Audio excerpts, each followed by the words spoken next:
possible. And if you actually spell it out, it says impossible. My talk today is about making the impossible possible, because anything is possible. So I'm Yamilca Rodriguez, and I'm from Venezuela. And I believe that everyone here has the possibility to do anything they want in the world. So let me tell you why. When I was 8 years old, it was the first time I stepped foot into the US. And, you know, my father had this amazing opportunity to study his PhD at UCSD. And it was like this experience opened my eyes to things that I never imagined before. And then after 6 years, we moved back. And then a year later, my dad was offered a job in the US. So we flew back to the US, and I was so excited. I thought we were gonna live there forever. And I was gonna have my dream of going to college come true in the US. And my father, after a year, said, we're going home. And that dream of going to college in the US was stripped away from me. It was like, you know, taking a bite of a cookie and setting it down for a second, and when you go back to finish it, it's gone. And you're like, where'd it go? And so I remember when I was flying back and I looked out the window of the airplane, and as we landed, my heart felt really heavy. And I didn't understand why. But have you ever had a dream where you thought anybody, you know, people would say, what are you thinking? Can you really make that happen? But something inside you told you to keep holding on to it, that you could make it happen. Well, that happened to me. I couldn't get that dream off my head. And so what I did was I decided to make it my mission to go back to the US to go to college. And I took every single day a step towards that vision. And guess what? I was on a plane back to the US on my own this time. And as I looked in the window, I felt light. My heart felt light. And I knew I could take flight. And that's when the impossible becomes possible. A few years after that, I was in college and going to college in the US, and I was studying industrial design. But let me explain to you. A lot of people don't know what industrial design is. So industrial design is product design. So a car, an airplane, a phone, anything that's three-dimensional is industrial design. Let me give you an example. So if you look at a car, everything that's on the outside, the colors, the shape, that's industrial design. Everything that's in the inside, the ergonomics, how you touch the buttons, that's an industrial designer. Now what you can't see is the engineer, right? The engine, the mechanics of it, that's what the engineer does. So the Industrial Design Organization was putting on a competition, a design competition, and there were going to be 3 awards given. And they were going to give you 3 months to do it, a design from beginning to end.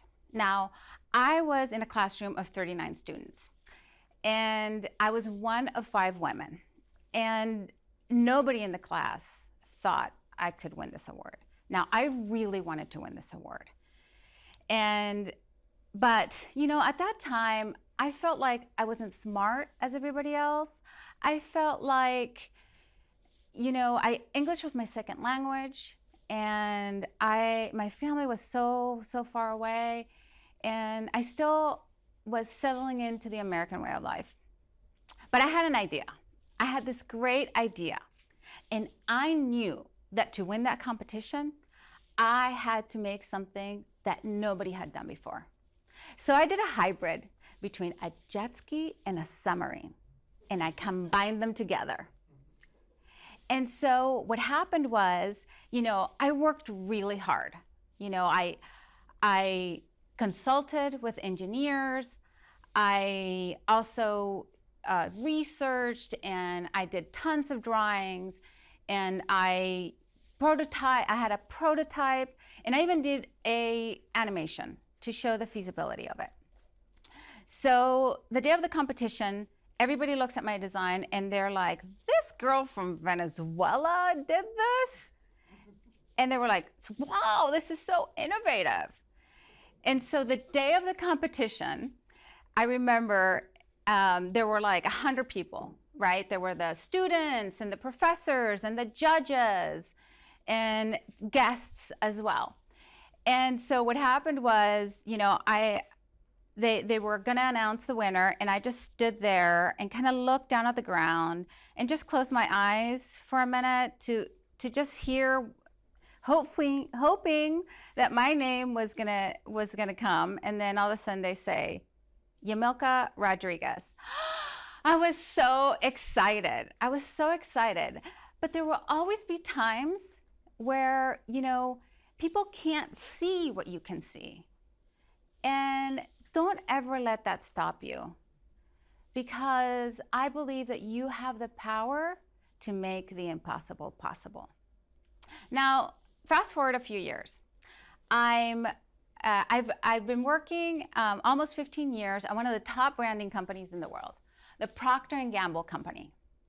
And that is the best place to make the impossible possible.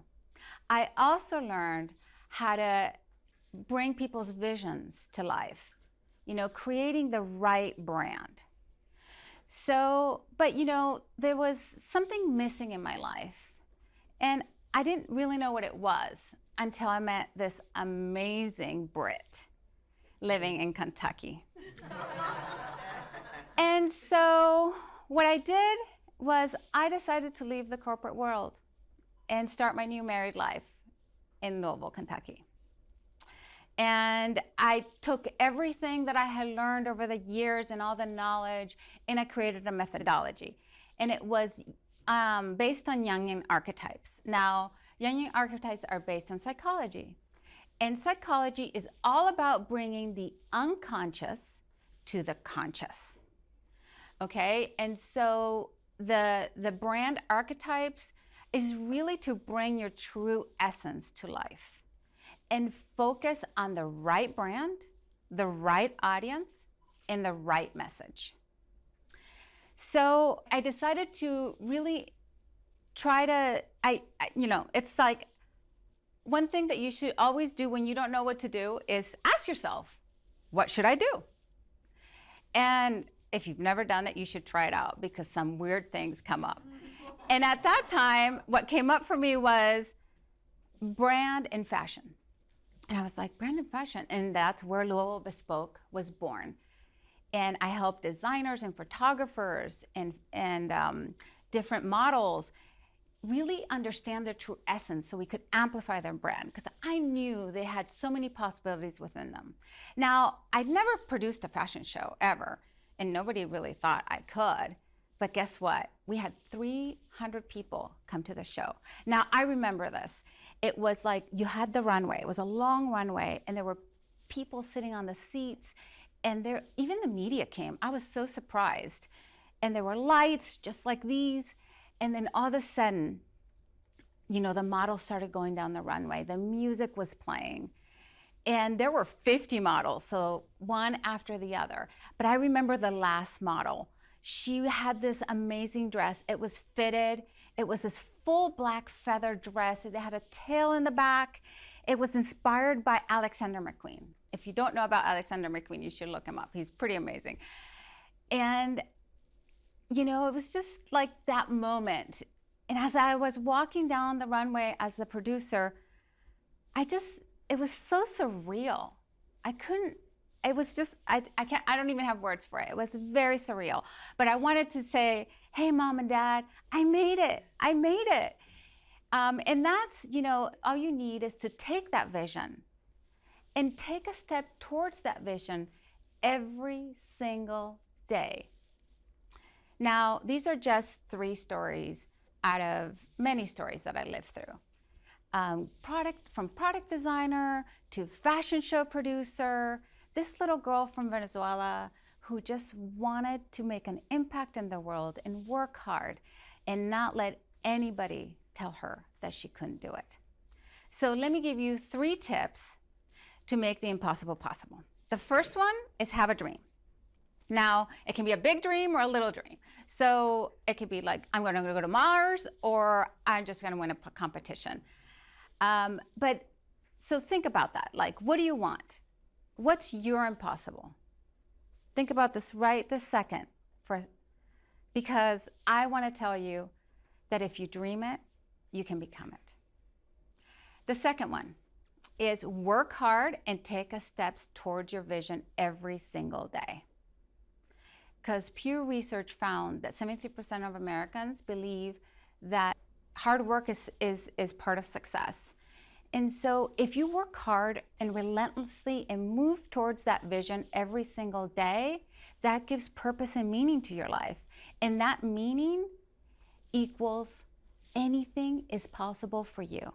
And then the third one is celebrate possibilities. So Fred Ryan, he's a social psychologist, says that when you savor the good stuff, you buffer the bad, and then you build resilience. And then that spark of positive emotions really help you manage stress. So celebrate every single one of your possibilities. So, but there's one more secret I have for you. So, don't ever stop dreaming, because I still have impossibles to make into possibles. I have a dream to help inspire women and help them build their personal brand.